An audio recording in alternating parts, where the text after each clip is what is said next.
केवल जेएनयू में ही इस तरह की धांधली भ्रष्टाचार नहीं हुआ और मैं यहां हूं तो मैं अपने भी उस किस्से और कहानी के साथ हूं कि इसी जगह पर हमने इस बात को आज से 10 साल पहले कहना शुरू किया था कि इस देश में कुलपति नियुक्त कर रहा है आरएसएस, तो वो जो आरएसएस के द्वारा नियुक्त कुलपति है वो जिसको कॉलेज में प्रिंसिपल बनाएगा वो भी आरएसएस का होगा और प्रो वाइस चांसलर, डीन, परीक्षा नियंत्रक, जितने भी बड़े पद होते हैं विश्वविद्यालय के वो आरएसएस वाले को ही। उन्होंने अपने मुखार बिंदु से कितना अच्छा वाक्य बोला था कि इस देश के दलितों को तो आदत हो गई है रोने की, वो केवल रोते रहते, अपनी पीड़ा ही दुख सुनाते रहते। और उसके बाद भी हमने देखा कि कैसे उनके ऊपर कोई कार्रवाई नहीं। अब तो यहां बैठ करके हम सुन रहे हैं कि उनके अपॉइंटमेंट के पहले ही उनके ऊपर कितने तरह के आरोप लग चुके हैं। जीते तो विश्वविद्यालय बचेंगे, आप नहीं जीते तो इस देश में कोई विश्वविद्यालय पब्लिक फंडेड नहीं बचेगा, बचेगा तो केवल गलगोटिया यूनिवर्सिटी बचेगा।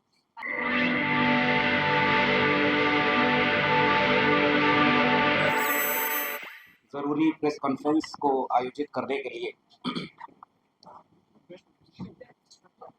जब भी हमें ये एहसास होने लगता है कि देश भर के विश्वविद्यालय और उसमें पढ़ाने वाले शिक्षक, खासकर प्रोफेसर, या तो पूरी तरह सरकार के गुलाम हो चुके हैं या ऋण विहीन हो चुके हैं, अचानक कोई जेएनयू टीए खड़ा होकर कहता है कि नहीं, अभी भी लड़ने वाले कुछ लोग। इस प्रेस कॉन्फ्रेंस के बहाने जो लड़ाई जेएनयू टीए और पूरा जेएनयू लड़ रहा है, मैं उसके साथ अपनी सहमति दर्ज कराने के लिए यहाँ मौजूद हूँ।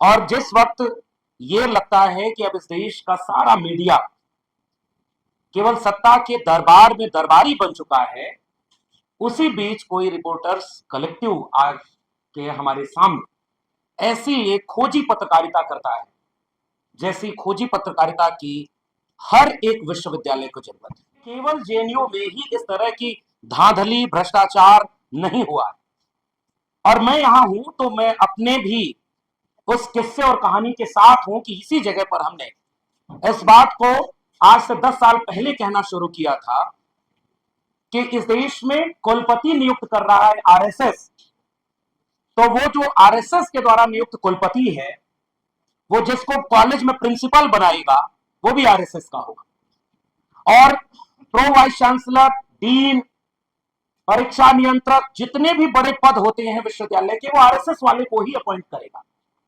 और जब ये सारे लोग विश्वविद्यालय में आरएसएस के हो जाएंगे तो परमानेंट अपॉइंटमेंट भी आरएसएस वाले का है।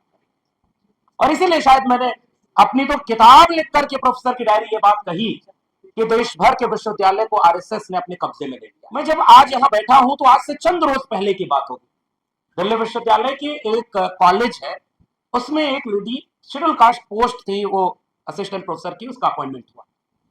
11 महीने प्रोबेशन पीरियड होता है, उसके बाद उस नौकरी को पक्का कर दिया जाता है और उसके बाद प्रिंसिपल ने उन्हें टर्मिनेट कर दिया परमानेंट करने की बजाय, ये कहकर के कि आपके कुछ आर्टिकल हमें संदिग्ध लगे। मुझे अपना कॉलेज याद आया। मेरे कॉलेज का जो सबसे कूड़ा प्रोफेसर था उसने 1.5 पन्ने का आर्टिकल लेकर के अपना प्रोफेसरशिप का प्रमोशन का इंटरव्यू क्वालिफाई कर दिया। यानी जो उसके फेवर में है उसके आर्टिकल कॉपी पेस्ट है तो भी 1.5 पन्ने का आर्टिकल, रिसर्च आर्टिकल कैसे हो सकता है? और 1.5 पन्ने के आर्टिकल पर लोग प्रोफेसर बन गए। मैं जब यहां आज इस प्रेस कॉन्फ्रेंस में आ रहा था तो मैं देख रहा था कि देश में क्या हो रहा है। इस देश के जनता को चिंता हुई कि अगर पैसे देकर के 30 लाख 40 लाख रुपए में नीट के पेपर लीक के जरिए रास्ते अगर कोई डॉक्टर बन जाएगा तो आने वाली पीढ़ियों को खराब डॉक्टर मिलेंगे। और वो जो जनजीज थे, जो युवा थे, वो सड़क पर उतर गए और उन्होंने कहा कि हम पेपर लीक और 30-40 लाख रुपए के रास्ते जो डॉक्टर बन रहा है, हमें खराब डॉक्टर नहीं चाहिए। मैं कह रहा हूं कि रिपोर्टर्स कलेक्टिव एक और काम करे कि दिल्ली विश्वविद्यालय का ऐसे ही अपॉइंटमेंट जो पिछले 2-3 वर्षों में तकरीबन 5000 अपॉइंटमेंट हुआ है उसकी जांच करे तो पता चलेगा कि 30 से 40-50 लाख रुपए में वे लोग प्रोफेसर और असिस्टेंट प्रोफेसर बन गए जो अगर दोबारा बीए में एडमिशन लेने जाए तो शायद उनको एडमिशन ना मिले, फिर भी वो आज वहां उसी जगह पे प्रोफेसर है। इस देश को इस बात की चिंता नहीं होनी चाहिए कि आपके प्रोफेसर गलत रास्ते से नौकरी परमानेंट पा रहे हैं, फिर वो क्या पढ़ाएंगे। हमने अपनी किताब में ऐसे जाने कितने किस्से लिखे कि जब एक वाइस चांसलर गुलाम होता है आरएसएस का, शांति श्री जी को तो पिछले दिनों जेएनयू में भी हम लोगों ने वहां एक प्रोटेस्ट किया था, अपने मुखार बिंदु से कितना अच्छा वाक्य बोला था कि इस देश के दलितों को तो आदत हो गई है रोने की, वो केवल रोते रहते, अपनी पीड़ा ही दुख सुनाते रहते। और उसके बाद भी हमने देखा कि कैसे उनके ऊपर कोई कार्रवाई नहीं। अब तो यहां बैठ करके हम सुन रहे हैं कि उनके अपॉइंटमेंट के पहले ही उनके ऊपर कितने तरह के आरोप लग चुके हैं। तो शायद हम उस देश में रह रहे हैं जहां अगर आप बीजेपी और आरएसएस के हैं तो आप कितने करप्ट हैं इससे तय होगा कि आपको कितनी बड़ी कुर्सी मिलेगी। और इस देश में जो दिल्ली में सबसे बड़ी कुर्सियों पर बैठे हैं उससे भी पता चलता है वाइस चांसलर कैसे हैं। मैं उत्तर प्रदेश से आता हूं और मैंने प्रोफेसर की डायरी जो लिखी है उसमें बहुत सारे ऐसे किस्से लिखे। जेएनयू में हमारे एक सीनियर थे, वो आके किस्सा सुनाए कि उनके अपॉइंटमेंट के बाद विद्यार्थियों ने मना कर दिया कि इनकी क्लास ले लेंगे, इनको तो कुछ आता जाता ही नहीं। मेरे अपने कॉलेज के, जब मैं वहां जाकिर हुसैन कॉलेज में पढ़ाया करता था, हमारे अपने डिपार्टमेंट के एक व्यक्ति के खिलाफ विद्यार्थी आकर के प्रोटेस्ट करने लगे स्टाफ रूम में कि इस टीचर से हम नहीं पढ़ेंगे, आप बदल दीजिए। और वो प्रिंसिपल का चाहता था। आज मैं देखता हूं तो वो डीयू का डीन बना हुआ है, जिसका क्लास विद्यार्थी लेना नहीं चाहते उसको और बड़ी बड़ी कुर्सी मिल रही। अब आप नए भारत में प्रवेश कर चुके हैं। भारत गलती से भी विश्व गुरु न बन जाए, इसलिए बीजेपी और आरएसएस ने क्या किया, विश्व गुरु का नारा लगा दिया। और ताकि इस नारे के बाद भारत कभी विश्व गुरु नहीं बन सकता, क्योंकि आपने देश भर के विश्वविद्यालय बर्बाद कर दिए। अब मैं जिस जगह से आता हूं वहां की कहानी सुनिए। अभी जब हम यहां बैठे हैं, आप गूगल करिएगा, जितने मीडिया के लोग हैं इसके बहाने, आप गूगल करके देखिए ऑक्सफोर्ड ऑफ द ईस्ट, जिस विश्वविद्यालय को कहा जाता था इलाहाबाद विश्वविद्यालय, आज वहां क्या हो रहा है पता है? वहां के विद्यार्थी तकरीबन 2 हफ्ते से इस बात के लिए अनशन पर बैठे थे कि आपने 400 गुना फीस बढ़ा दी, 6000 पूरी टोटल सीट हर कोर्स के मिला करके आपने घटा दी, फीस बढ़ा दी और आपने पूरे विश्वविद्यालय को आरएसएस का अड्डा बना दिया। और आज जब वो प्रोटेस्ट कर रहे थे उनके ऊपर पुलिस का लाठीचार्ज हुआ है, कई घायल हुए हैं और कुलपति उनसे बात नहीं कर रहे। ये देश के ऑक्सफोर्ड ऑफ द ईस्ट है। दूसरा विश्वविद्यालय है गोरखपुर विश्वविद्यालय, जहां से उत्तर प्रदेश के मुख्यमंत्री भी आते हैं। इसकी 2 कहानी बता रहा हूं, तब आपको पता चलेगा केवल जेएनयू ही आरएसएस का गुलाम नहीं बना, देश का हर कैंपस आरएसएस का गुलाम बन चुका है। खुद बीजेपी के द्वारा नियुक्त राज्यपाल गोरखपुर विश्वविद्यालय में एक कार्यक्रम में जाती हैं और वो क्या आरोप लगाती हैं कि विश्वविद्यालय में जो मेस चल नहीं रहा, हॉस्टल में कोई फंक्शन है नहीं उस तरह से, वो बाहर से टिफिन आती है और टिफिन में नशीली वनस्पति भी सप्लाई हो रही है। कहां? विश्वविद्यालय के भीतर। अपॉइंटमेंट गलत हो रहा है, सब कुछ गलत हो रहा है। उसके बाद वो वाइस चांसलर और तमाम लोगों के सामने कहती हैं आपका विश्वविद्यालय बर्बाद हो रहा है। और जब विश्वविद्यालय के विद्यार्थी अपने कुलपति से मिलने जाते हैं तो वो कुलपति उनके ऊपर लाठीचार्ज, फर्जी मुकदमे। इस समय देश का कोई विश्वविद्यालय ऐसा नहीं होगा जहां अगर कोई जेएनयू टीए तो सब बचा हुआ है। मैं आप लोग को बधाई देता हूं कि आप लोग लड़ रहे हैं ताकि शिक्षक बचे हुए हैं।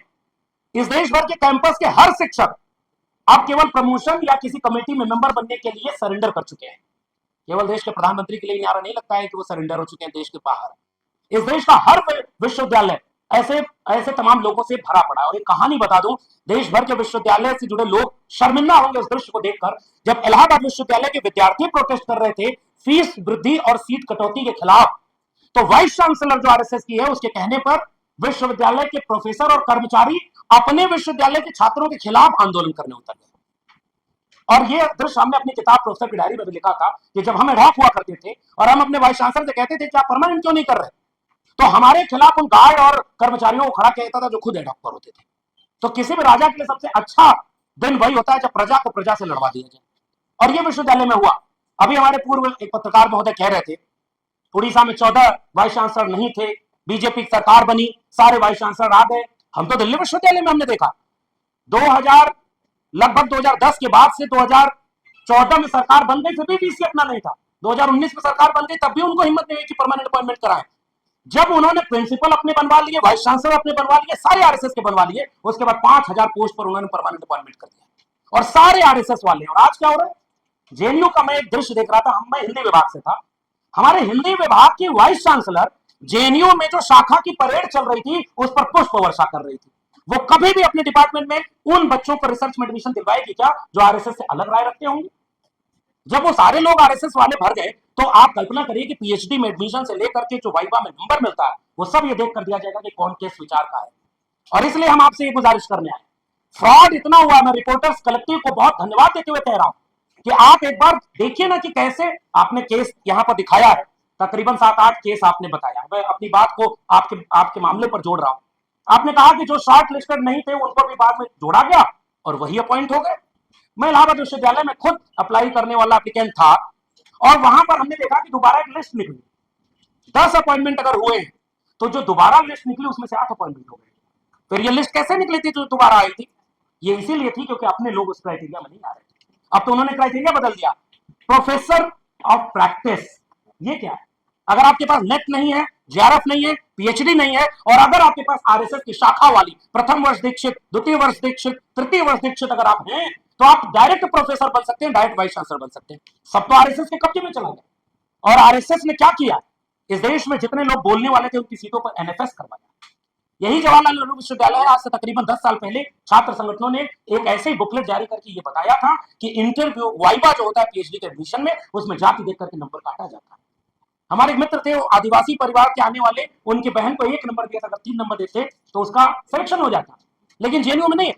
मैंने अपनी किताब में लिखा है सर कि जाने कितने बच्चे पीएचडी करके वापस अपने गांव लौट गए, लेकिन आरएसएस में नहीं गए, इसलिए आज वो बेरोजगार बैठे हैं, उनका दर्द पूछने वाला कोई नहीं। आपने इस देश के विश्वविद्यालयों को यहां पहुंचा दिया, अवसाद में ग्रसित है। मेरे विश्वविद्यालय का एक नौजवान प्रोफेसर सुसाइड कर लेता है। तब हमने देखा कि वो सुसाइड किस बात के लिए किया, क्योंकि मेरिट के नाम पर कल तक जिन लोगों ने मंडल आंदोलन का विरोध किया था, मेरिट के नाम पर जिन लोगों ने आरक्षण का विरोध किया, वो 40 लाख रुपए देकर के अपॉइंटमेंट हो रहा है, इसका एक भी बात विरोध नहीं करते।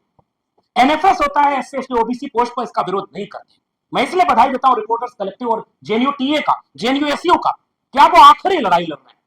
हमारे पूर्व के वक्ताओं ने कहा कि आपने शुरुआत कर दिया, मैं कह रहा हूं नहीं साहब, आप आखिर में लड़ रहे, तो विश्वविद्यालय बचेंगे। आप नहीं जीते तो इस देश में कोई विश्वविद्यालय पब्लिक फंडेड नहीं बचेगा। बचेगा तो केवल गलगोटिया यूनिवर्सिटी बचेगा, जो चीन का रोबोट अपने यहां का बना के बेचेगा, और अगली बार देखिएगा पद्मश्री उसके वाइस चांसलर को मिल जाएगा। जो जितना बड़ा इस देश में मेरिट की हत्या करेगा वो उतना ही आगे जाएगा। इसीलिए कह रहा हूं प्रोफेसर ऑफ प्रैक्टिस क्या है? जो प्रैक्टिस से प्रोफेसर हो, और प्रैक्टिस से तो बहुत लोग बहुत कुछ हो सकते हैं, लेकिन उनको नहीं बनाया सकता। एपीआई स्कोर की बात करते हैं, एपीआई अभी कलेक्टिव ने जो अपनी रिपोर्ट जारी की उसमें भी उन्होंने बताया कि कई लोग ऐसे अपॉइंट हुए हैं जिनके नंबर नहीं है, रिसर्च वाला नहीं है, फिर भी उसको 8 साल का टीचिंग एक्सपीरियंस देखिए। दिल्ली विश्वविद्यालय में गेस्ट अपॉइंटमेंट हो रहा है, बंद, परमानेंट अपॉइंटमेंट बंद, क्योंकि अब आरएसएस भी नहीं चाहता कि परमानेंट अपॉइंटमेंट हो। अब उन गेस्ट को कोई भी टीचिंग एक्सपीरियंस नहीं मिलेगा, आप कभी जीवन में प्रोफेसर नहीं बन सकते। अगर आप आरएसएस में गए हैं तो आप तो कुछ भी बन सकते हैं। इसलिए हम कह रहे हैं कि विश्व, और हम तो सर किताब लेके भुक्त भोगी हैं। 14 साल जिस विश्वविद्यालय में पढ़ाया, मेरा एपीआई स्कोर 100 आउट ऑफ 196 था। टॉपर ऑफ द बैच में अपने यूनिवर्सिटी का था, उसी यूनिवर्सिटी का जिसमें आज प्रोफेसरों को छात्रों के आंदोलन के खिलाफ नारे लगवाए जा रहे हैं। और आपने कोई मेरिट नहीं देखी, 52 नंबर वाले को परमानेंट किया। आप मेरिट देख रहे हैं। अब दिल्ली विश्वविद्यालय में परमानेंट अपॉइंटमेंट कैसे हो रहा है? 2 दिन का वो चल रहा है इंटरव्यू, एक दिन आपसे एस्से लिखवाया जाएगा, 45 मिनट में आप एस्से राइटिंग करिए, और उसके बाद अगले दिन प्रेजेंटेशन करिए, 15 से 20 मिनट आपको मिलेंगे प्रेजेंटेशन के। जिस विश्वविद्यालय में पीएचडी में एडमिशन इस बात पे हो रहा है कि इंडिया जैसे भारत सही है कि नहीं, हिंदुस्तान नाम होना है कि नहीं, इस पर तुम रिसर्च करो, उसका परमानेंट नौकरी करने देंगे। कबीर और उस पर काम किया था, आपने कहा कि आप तो वैसे ही कॉमरेड लग रहे हैं, आपकी क्या नौकरी लगी? फिर आप किस बात के लिए एपीआई बनाते हैं? रिसर्च, ये रिपोर्टर्स कलेक्टिव ने तो कम काम किया है। ये तो मैं इसलिए कह रहा हूं कि आप जब मीडिया पूरी दरबारी बनी है तब आप कम से कम काम कराए, लेकिन मैं कह रहा हूं इस मीडिया घराने को इतनी ताकत मिले कि देश भर के विश्वविद्यालय की जांच करे, इससे ज्यादा खराब नतीजे उस रिपोर्ट में मिलेंगे। और इसीलिए मैं जाके कह रहा हूं, इन्होंने यहां पर कहा, अभी हमारे सांसद लोग आए थे और कहे कि बिना संसद में बातचीत किए बिल पास हो रहा है। दिल्ली विश्वविद्यालय में बिना बातचीत के सिलेबस पास हो रहा था, किसी ने नहीं देखा, हम लोग उसके खिलाफ बोल रहे थे, इसीलिए नौकरी नहीं मिली। 5 मिनट में पूरे ग्रेजुएशन के पहले 6 सेमेस्टर होते थे, अब 8 सेमेस्टर, 8 सेमेस्टर का सिलेबस 5 मिनट में पास हो गया, क्योंकि वो आरएसएस से बन के आया। और अभी तो नारा आज लग रहा था, बस मैं खत्म कर रहा हूं, नारा लग रहा था सर ना कि बाल नरेंद्र। हमारे घर से गांव वालों ने पूछा कि बाल नरेंद्र क्या है, हमने कहा 6वीं क्लास के बच्चों के लिए किताब बनी हुई है बाल नरेंद्र। नई शिक्षा नीति जब आई थी तो कोविड के आड़ में आपदा में अवसर में आई थी, पार्लियामेंट से पास नहीं हुई थी, और इसलिए मैं कह रहा हूं कि 5-5 मिनट में सिलेबस जो बदला गया उसको कम्युनल बना दिया, पूरे शिक्षा व्यवस्था कम्युनल बन गई। और आरएसएस को पता था बीजेपी चुनाव हार जाएगी, कोई बात नहीं, लेकिन एकेडमिक इंस्टीट्यूशन पर मेरे लोग अगर बैठे रहेंगे तो एक प्रोफेसर आरएसएस का बन गया तो 30 साल तक रहेगा और 30 बैच को पढ़ाएगा। आरएसएस कभी मरेगा नहीं, इसलिए आरएसएस ने पूरे विश्वविद्यालयों को कब्जे में ले लिया। इसीलिए मैं जाते जाते एक बात कह के खत्म कर रहा हूं, उनके पास इतिहासकार नहीं थे, इसलिए उन्होंने इतिहास का ही कबाड़ा कर दिया। उनके पास वैज्ञानिक नहीं थे, इसलिए वैज्ञानिक सोच को भी उन्होंने खत्म कर दिया। आप सर इसमें कलेक्टिव इस पर भी जांच करें, मध्य प्रदेश में एक यूनिवर्सिटी के लिए 300 करोड़ के आसपास तक फंड सैंक्शन हुआ, गोबर और गौमूत्र में कैसे कैंसर रोकने की बीमारी के कुछ पदार्थ मिलते हैं, और जब उसकी जांच आई 32 करोड़ सैंक्शन हुआ था, उसमें 90% केवल गोबर और गौमूत्र खरीदने में खर्च हो गया और उनके घूमने में खर्च हो गया। देश भर के विश्वविद्यालय में केवल आरएसएस के कार्यक्रम हो रहे हैं, और जो बच्चे आरएसएस के कार्यक्रम में नहीं जा रहे उनको अटेंडेंस नहीं मिल रही है, उनका पीएचडी सबमिशन नहीं हो रहा है। आप विश्वविद्यालयों को बचा ही नहीं सकते, पूरी तरह से ये विश्वविद्यालय बर्बाद हो चुके हैं, और जो आरएसएस का नहीं होगा वो वहां पर नहीं जा सकता। इसीलिए जब उनके पास वैज्ञानिक नहीं थे तो उन्होंने वैज्ञानिक सोच को ही खत्म किया। उन्होंने, उनके पास बुद्धिजीवी अपने नहीं थे कि जिनसे वो पुरानी चीजों को काउंटर करते, तो उन्होंने बुद्धिजीवियों को ही अपमानित करने के लिए अर्बन नक्सल गाली बना दी। अब उनके पास डिग्री नहीं थी तो उन्होंने सारे देश के युवाओं की डिग्रियों को औचित्यहीन बना दिया है, केवल आरएसएस की डिग्री वाले ही बचे। इसीलिए हम इस बात को, मैंने अपनी किताब लिख करके भी कहा, हमने अपनी नौकरी गवा के भी कहा, तब भी इस देश में लोगों को नहीं समझ आया। उत्तर प्रदेश में 26,000 सरकारी स्कूल बंद हो गए हैं, डीयू जेएनयू 500 से 800 करोड़ रुपए लोन पर चल रहा है और लोन को चुकाना है। इसलिए सब क्लस्टर इनोवेशन सेंटर में यूट्यूब पर लेक्चर चलेगा, विद्यार्थी घर बैठकर पढ़ेगा और उसको घर बैठे डिग्री मिल जाएगी। विश्वविद्यालय यहां तक पहुंचे। इसलिए मैं आखिरी लड़ाई लड़ने वाले उन रिपोर्टर्स कलेक्टिव को और जेएनयू को ये सलाम कहता हूं कि आप जीतेंगे तो विश्वविद्यालय बचेगा, वरना ये लोग केवल एक विश्वविद्यालय नहीं बर्बाद कर रहे, आने वाली पीढ़ियां मानसिक रूप से गुलाम पैदा होंगी। इसलिए इन्होंने विश्वविद्यालयों को अपने कब्जे में ले लिया। बहुत बहुत शुक्रिया।